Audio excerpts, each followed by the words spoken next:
আসসালামু আলাইকুম রহমতুল্লাহ। বাংলাদেশে সৌন্দর্যের রানী বলা হয় রাঙামাটিতে অবস্থিত কাপ্তাই লেককে। কাপ্তাই লেক আসলে মানুষের মুখেই সৌন্দর্যের রানী বলে মানায় না। এটা আসলে বাস্তবেই এর সৌন্দর্য অপরূপ। যারা অবশ্যই কাপ্তাই লেকে গিয়েছেন, নিজেরা সেই সৌন্দর্য নিজের স্বচক্ষে উপভোগ করেছেন, শুধুমাত্র তারাই বলতে পারবেন।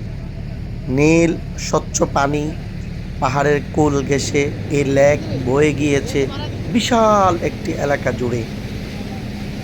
মাঝে মাঝে পাহাড়ের উঁচু উঁচু স্তম্ভগুলো দাঁড়িয়ে আছে, কোনো কোনো পাহাড় থেকে ঝর্ণা বেয়ে পড়ছে। আবার আদিবাসী গ্রাম, মারমাদের বসবাস আপনাকে মুগ্ধ করবে। অবশ্যই আপনি যাওয়ার চেষ্টা করবেন কাপ্তাই লেকে। আসসালামু আলাইকুম রহমতুল্লাহি ওয়া বারাকাতুহু। ভিডিওটি ভালো লাগলে অবশ্যই শেয়ার করে দিবেন।